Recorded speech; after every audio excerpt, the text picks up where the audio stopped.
Hello friends. My name is Laura if you don't already know me. I'll do a quick intro in a minute. I just want to tell you what's going on. Basically, I am trying to do Sentinel Pass within Moraine Lake, which is within Lake Louise, which is in the Canadian Rockies. So I've been super excited for this. It's Moraine Lake is super touristy, but I mean all of the the areas around here are, but I thought it's kind of like from up top you get to see like even more incredible views and you get to see the lake from up top. So I thought this would be an amazing hike to do and to take you guys on today. I knew that this place would pack up. I even asked some like friends that are locals here and they were like, you have to get to the trailhead, you know, it's a Wednesday, it's late September, you know, you'll be fine by 6 a.m. I went there and it was like completely packed, as in like they won't let you in, and told me to go to the overflow parking. The only thing is overflow parking, you take a shuttle in. I have my dog Thor here with me. I can't. So I'm just waiting. They said, because they were super nice, but they said because I have a dog, they'll queue me in, but I have to wait till 7 a.m. And I guess because people get there super early to watch the sunrise is actually what's really popular. So my first quick tip before I even get started would be either to go way before sunrise, so maybe to go at 5 a.m. so that then you can wait it out and then do sunrise, or going around 7 a.m. and going a little bit after, because people just went for sunrise, they just were there at the lake and then they headed out. So that's my first piece of information, but here we go. I'm super excited. I'll bring you along on my journey today on this beautiful hike. It's supposed to be amazing weather.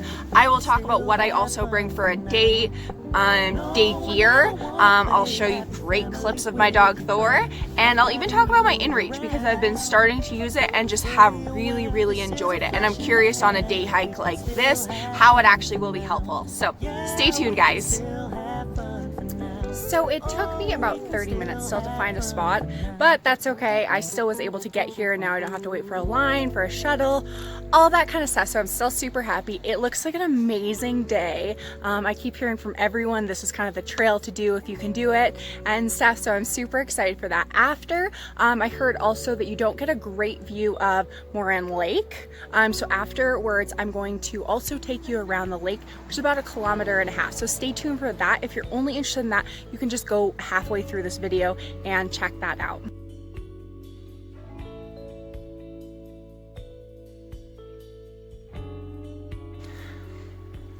So once you kind of leave the very first part, that's basically where 99% of people are hanging out and taking pictures. I'm just honestly like 0.5 kilometer in, super not at the beginning, and it's already cleared out. As you can see, there's no one walking around, and then everything's been really well marked. So I'm doing Sentinel Pass. You can see I take a right here.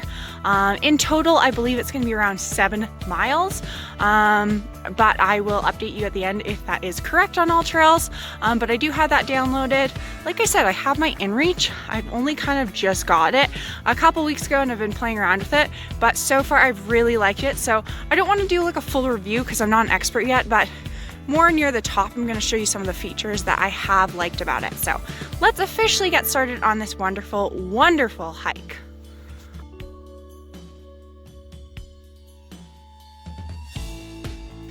We have been hiking for about 2 miles.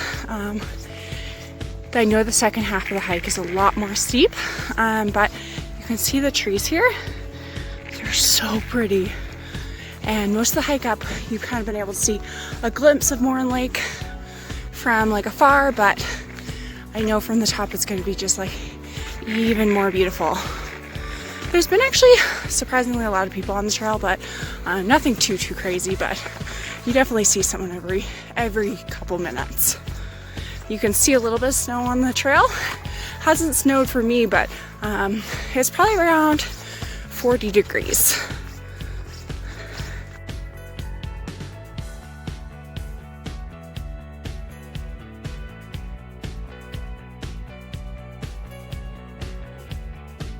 This literally has been the craziest thing. I was not expecting the trees to be this extreme. You can see them in the background, like literally, obviously zero filter. And I don't even have that great of a camera. And it is like absolutely stunning. I'm just like walking along and that's all you're seeing. It's amazing.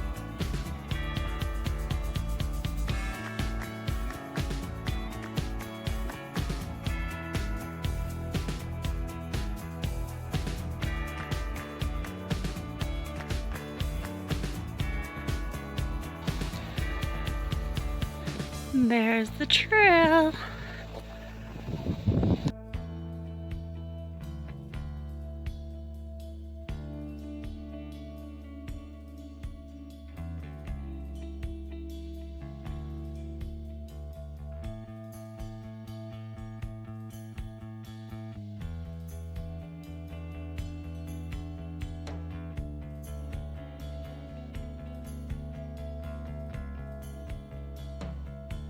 So I'm back in my car now, and I quickly just wanted to kind of show you right before I do the other part of the trail exactly how my inReach works.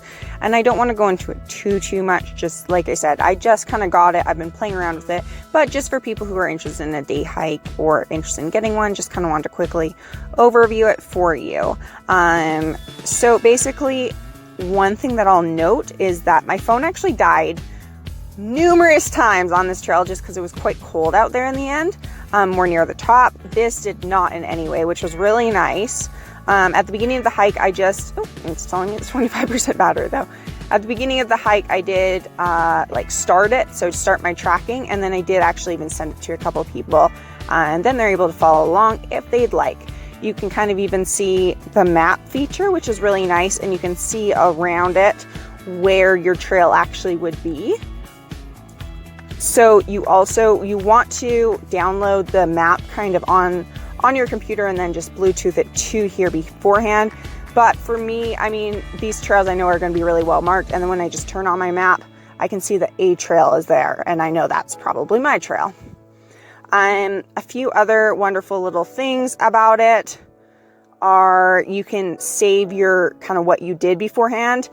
For a little bit extra, you can check the weather in the next 48 hours. Obviously, there's a compass on here. So there's just a lot of really great things. So far, I would recommend this for sure if you're someone, especially going off by yourself, and hate getting lost. I literally hate when I cannot find the trail. So this is going to be wonderful for that. So that's my just quick little overview on my inReach so far. Stay tuned for sure though for more of a much more in-depth review. So I am down and back to the lake, which is absolutely beautiful. It's actually way nicer than it was this morning. It honestly reminds me of like Kool-Aid, and someone stained it even more. In all honesty, this is quite a touristy area, which is still great if you just kind of want to see some beautiful sights and not do too much hiking. There's a nice little, like I said, 1.5 kilometer loop around. You also can just kind of look at the lake real quick and get back to it. It's pretty packed right when you start, but at the same time, the further you kind of like can continue out around the lake, the less people there will be. So right now I'm just kind of starting out, so won't film quite as much, but I'll give you some of the most beautiful views around Moraine Lake.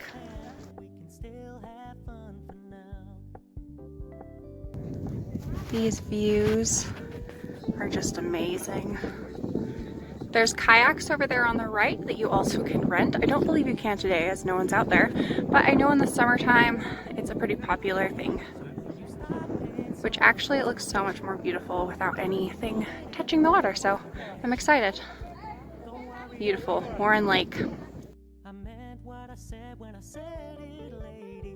I never want to look at a house in the garden. I never want to lock you down. I know you're not mine, it's just my turn. We can still have. So in the distance there where you can see kind of on top of the hill, that's where basically the main view is that I was earlier, and it's really packed up there. If you're just wanting some peace and quiet, almost anywhere else along the lake won't have as many people, but just a heads up, it is very crowded over there. But I mean, you can see really no one else is at all by me, and I got a nice little beach to myself. So nice. So the actual trail around the lake is extremely flat. It just runs right along the lake. As you can see, kind of people take it and take pictures along the way, but got a beautiful, very clear day.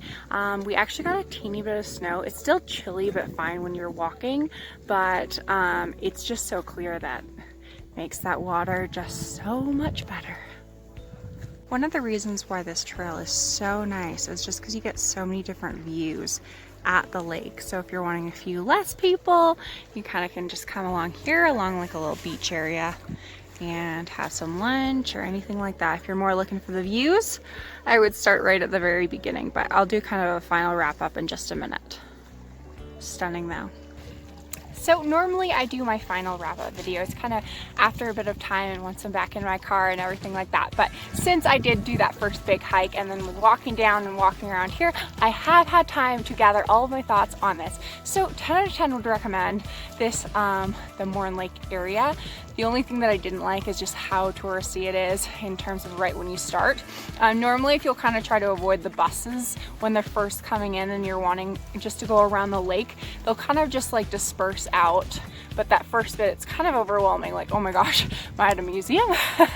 But all in all, once you kind of just start walking down the lake, it's barely anyone there. If you're looking for just kind of a quick, you know, kilometer or two, have some beautiful lunch in a great view, this is the place to be. If you're looking for a bit harder hiking, there still are some great options.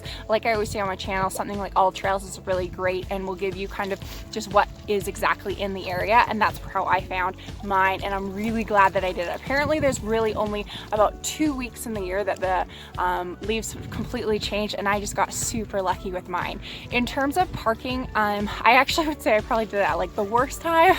If you're wanting to kind of like catch the sunrise and like get there early, I would actually get there between like 4 and 5 a.m. If you Otherwise, afterwards, I would say anytime after 8:30, especially if you have a dog, you should be able to get a place. If not, that's Thor barking in the background. If not, you can just take the shuttle, and it does get more and more busy throughout the day though. So if you're just looking to bring your car in, I would try for 4:30, otherwise maybe like right at 8:30. I hope this video has helped, guys. If you did like it, make sure you give it a thumbs up, and you liked the sights that I got to see today. Make sure you subscribe so you catch my future hiking and just life adventures. Thanks so much for watching, guys, and keep living life. Bye.